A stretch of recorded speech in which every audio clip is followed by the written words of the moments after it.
कुंज बिहारी श्री हरिदास। आज मैं आपको एक ऐसी बात बताने वाला हूँ जो सुन के आप सोच में पड़ जाएगा, वो है तटीय स्थान के बारे में। वो क्या हुआ, मैं इस बार गया था, मेरे साथ में क्या चमत्कार हुआ, चमत्कार नहीं कह सकते, क्या चीज़ हुआ, मेरे को एक चीज़ वहाँ पे सीखने को मिला जो कि बहुत ही मुश्किल से मिलता है, बहुत ही मुश्किल से।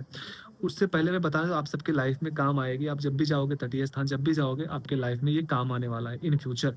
क्या हुआ था मैं आपको बताने वाला हूँ, बट उससे पहले आपको एक छोटी-सी बात बता दे रहा हूँ जो हम लोग बहुत ज़्यादा मिस करते हैं। आज हम लोगों को चाहे पूज्य श्री प्रेमानंद महाराज जी हों, चाहे अन्य-अन्य हो, चाहे राजेंद्र दास जी महाराज हों, मतलब एक्स वाई जेड कोई भी संत हो, जो है जो भगवत मार्ग पे चल रहे हैं, जिनकी वाणी सुन के हम भगवान के मार्ग में चलने की चेष्टा करते हैं, हम उनकी बातें कर रहे हैं और बाकी लोगों को तो हम नहीं जानते।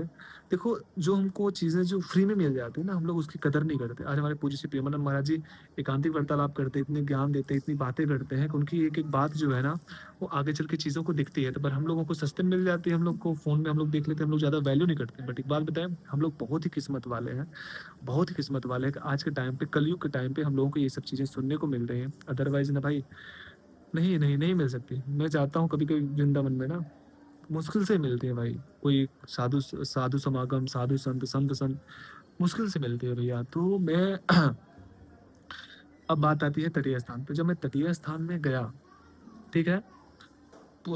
तो एक चीज़ लेके गया था मैं महाराज जी के पास में, जो हमारे गुरुजी हैं वहाँ पे। मैं नाम नहीं लूँगा क्योंकि नाम लेने से पहले ये कट जाए हमारी, मैं नहीं ले सकता।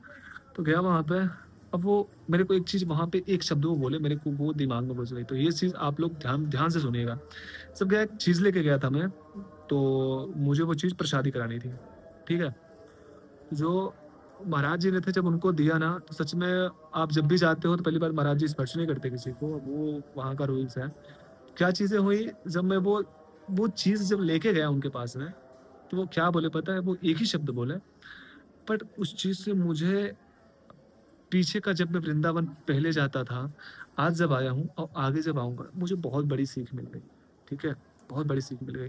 अब आपके दिमाग में चल रहा होगा कि मैं क्या चीज़ प्रसादी करने के लिए लेके गया था। आपको ये लग रहा होगा कि मैं जो नाम जप माला होता है उसको प्रसादी करने के लिए लेके गया हूँगा। हाँ, उसको तो लेके गया था, बट उसके साथ में एक चीज़ और था। मैं नहीं चाहता कि इस चीज़ को मैं प्रचार करूँ, आप सबको बताऊँ। जैसा आप अपने भाव के हिसाब से अपनी चीज़ों को कर सकते हो। आपके मन में जो भाव चल रहे हैं, जो चीज़ें मैं शेयर नहीं कर सकता, ठीक है? तो गया, तो वो जो गुरुजी थे, वो क्या बोले पता है? जब उनसे मैं लेके गया, पहली बात तो मतलब पता नहीं क्यों महाराज जी के सामने पहुँचते ना भाई, सब कुछ जो पहले से तो आप कितना भी सोच के जाओ, कुछ भी सोच के जाओ ना, पहुँचते ना सारा सब दिमाग जो है सब कुछ खाली हो जाता है कि क्या कहना है, क्या नहीं कहना है, क्या सारी चीज़ें, सब कुछ खत्म हो जाता है। अब बात आती है महाराज जी के सामने जो गया तो बहुत हिम्मत करके महाराज जी से बोला, "प्रभु जी, प्रसादी कर दीजिए महाराज जी।" उन्होंने सीधे बोला, "आप आए यहाँ पे, आप धाम में आ गए, रज में आप बैठ गए, सब प्रसादी हो गया।" कहने को तो बहुत छोटी बात है ना, कि आप आ गए रज में बैठ के सब प्रसादी हो गया। बहुत बहुत बड़ी बात है, बहुत बड़ी बात है। जो वृंदावन, जो पूरे वृंदावन का जो रज है ना, हम उसकी कल्पना नहीं कर सकते, उसकी महिमा की कल्पना नहीं कर सकते। मुझे लगता है वो उस चीज़ को हमेशा बॉडी पे रहना ही चाहिए। ऐसा मैं क्यों बोलता हूँ, जब मैं बाहर जाता हूँ तो उस चीज़ को मैं रज में उसको मैं प्रसादी कराता हूँ। रज के द्वारा उसको मैं खुद प्रसादी करता हूँ। वहाँ पे एक लोग और थे, भजनानंदी थे, वो भी वही संप्रदाय के थे।